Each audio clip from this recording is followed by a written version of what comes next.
Sri Mulyani panik, cium aroma bangkai makin menyengat. KPK temukan Kemenkeu jadi sarang korupsi.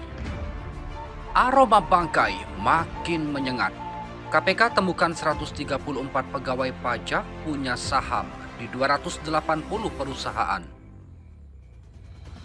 Mengutip demokrasi.id, kita temukan 134 ini untuk pegawai pajak saja, jadi bukan Kementerian Keuangan, dan itu saham yang dimiliki baik oleh yang bersangkutan maupun istri.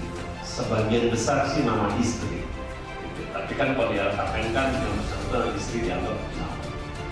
Kalau perusahaannya apa saja sedang kita dalami, gitu ya, dan bervariasi. Kalau lihat namanya sih ada yang catering segala macam, gitu ya. Tapi buat kami yang beresiko, bukan yang salah, yang beresiko. Resiko jadi pegawai pajak, dia berhubungan dengan wajib pajak, dan resiko korupsinya dia menerima sesuatu tadi dengan wewenangnya, karena dia punya wewenang dan punya jabatan.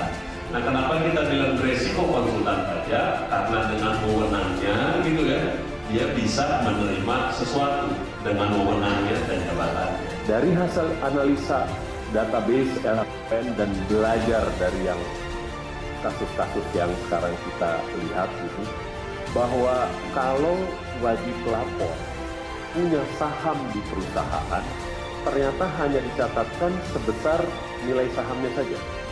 Padahal perusahaan ini bisa punya aset besar, bisa punya penghasilan besar, bisa punya hutang besar. Itu tidak tercatat di LHKPN. Oleh karena itu, kita lakukan pendalaman terhadap data yang kita punya.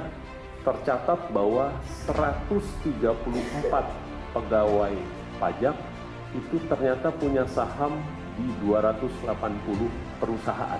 Itu yang kita dapat dari data LHKPN kita, gitu. Nanti kita akan sampaikan juga ke Kementerian Keuangan itu untuk didalami 134 orang ini, sambil kita lihat juga gitu gimana sih profil dan kekayaannya.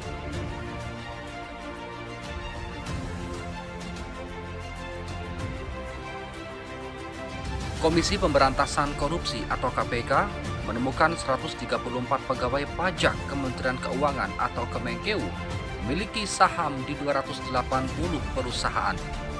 Dari teman tersebut diantaranya menggunakan nama istri untuk kepemilikan saham. Pola tersebut mirip dengan yang dilakukan Rafael Alun Trisambodo dengan mengatasnamakan 2 perusahaan atas nama istrinya. Jadi yang kami temukan 134 ini untuk pegawai pajak saja, jadi bukan Kementerian Keuangan secara umum. Dan itu saham yang dimiliki baik oleh yang bersangkutan maupun istri. Ungkap Deputi Bidang Pencegahan KPK Pahala Nainggolan di Gedung KPK Jakarta. KPK menyebut beberapa perusahaan itu bervariasi, diantaranya bergerak dalam bidang catering. Lantaran itu KPK akan melakukan penelusuran lebih jauh memastikan saham tersebut tidak ditanamkan di perusahaan konsultan pajak. Menurut Pahala, pegawai pajak yang memiliki saham di perusahaan konsultan pajak masuk kategori berisiko tinggi. Buat kami, yang berisiko bukan salah, yang berisiko kalau perusahaan itu konsultan pajak atau konsultan. Bukan berarti yang lain nggak berisiko, berisiko juga. Tapi ini yang paling tinggi risikonya, kata Pahala. Pahala menjelaskan risikonya, dikhawatirkan perusahaan dijadikan sebagai alat untuk melakukan tindak pidana korupsi. Dengan kepemilikan ini terbuka opsi untuk katakanlah kalau ada oknum yang nakal menyalahgunakan wewenang dan jabatannya untuk menerima sesuatu dari wajib pajak. Ada opsi yang lebih aman ketimbang menerima langsung. Kalau transfer ke bank, dia akan kelihatan di LHKPN-nya. Tapi kalau dia lewat perusahaan, nggak ada di LHKPN. Dan KPK tidak boleh membuka PT atau data perusahaan ini. Nggak ada wewenang, kita buka PT kecuali sudah dipindahkan sambungnya.